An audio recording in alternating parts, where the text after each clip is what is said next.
कल हमने कबीरदास जी का जीवन परिचय देखा था। अब हम कबीरदास के दोहे पढ़ेंगे। ठीक है, कैसे ऐसी बाणी बोलिए मन का आपा खोए, अपना तन शीतल करे औरन को सुख होए। पहले तो इसके दोहे के हम शब्द अर्थ देखते हैं। वाणी माने बोले, आपा माने अहंकार, खोए माने त्याग करना, शीतल माने ठंडा, होए माने दूसरों को। अब हम मन का आपा खोए, इसका मतलब है अपने घमंड मन के घमंड को त्याग, अहंकार को त्याग कर हमें ऐसी बोली बोलनी चाहिए जिससे कि हमारी बोली को सुनकर औरों का भी को सुख महसूस हो और अपना भी तन को शीतलता प्राप्त हो। अर्थात हम जब भी मुंह से बोले तो हमेशा मीठे वचन ही बोलना चाहिए, कभी भी किसी से तीखे वचन नहीं बोलने चाहिए, क्योंकि जब कोई तीखे वचन बोलता है तो अंदर से मन छलनी हो जाता है और औरों को बहुत कष्ट होता है। ठीक है। दूसरा अर्थ है कस्तूरी कुंडल बसे, मृग ढूंढे बन माही, ऐसे घट राम है दुनिया देखे नाई। कुंडली माने क्या होता है? नाभि। मृग माने हिरण, घट माने कणकण। कस्तूरी कुंडल बसे, मृग ढूंढे बनमाए, कि मृग की नाभि में कस्तूरी छुपी होती है, लेकिन वो पूरे वन में उसे ढूंढता फिरता है। ऐसे ही भगवान कण कण में व्याप्त है, लेकिन दुनिया उनको नहीं देख पाते। दूसरा अर्थ इसका यह निकलता है कि हमें अगर भगवान को प्राप्त करना है तो सब मोह माया को त्याग कर सिर्फ भगवान पर ही ध्यान लगाना पड़ेगा, क्योंकि जिस प्रकार मृग की नाभि में ही कस्तूरी होती है लेकिन मृग उसे ढूंढ नहीं पाता है, उसी प्रकार हमारे आसपास ही भगवान होते हैं लेकिन हम उनको देख नहीं पाते हैं।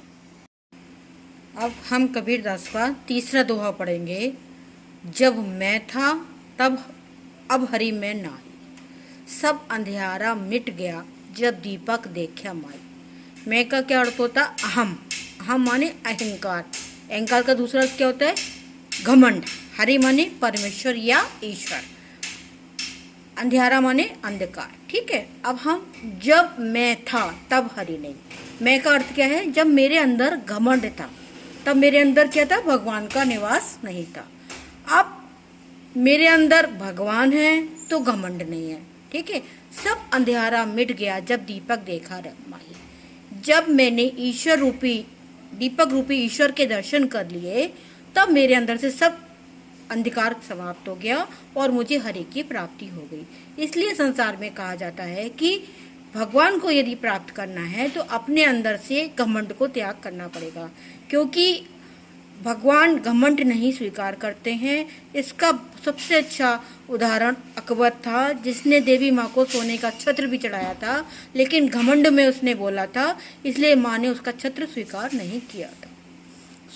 सुखिया सब संसार है, खाए अरु सोवे, दुखिया दास कबीर है, जागे अरु रोवे। सुखिया माने सुखी, अरु माने अज्ञान रूपी अंधकार, सोवे माने सोए हुए, दुखिया माने दुखी, रोवे माने रो रहे। कबीरदास जी कहते हैं कि इस संसार में सब लोग सुखी हैं, खाते हैं, पीते हैं, सो जाते हैं, उनकी यही जिंदगी है। दुखिया दास कबीर है, जागे अरु रोवे, कि कबीर एक ऐसा इंसान है जो दिन बहुत दुखी है और जाग भी नहीं रहा है, ना सो रहा है, ना खा रहा है। मतलब वो संसार को अगर आपको भगवान को प्राप्त करना है तो आपको अपना खाना पीना सब कुछ छोड़ना पड़ेगा। लेकिन इस दुनिया में क्या है, जब मनुष्य संसार में आता है तो ये भूल जाता है कि मृत्यु निश्चित है और उसे ये मालूम नहीं होता है कि वो ईश्वर की प्राप्ति होगी, इसलिए वो खाता पड़ा हुआ सोता है, आराम करता है। लेकिन सबको मालूम है कि भगवान को पाने के लिए ये सब सुख त्याग करके तभी भगवान की प्राप्ति होती है।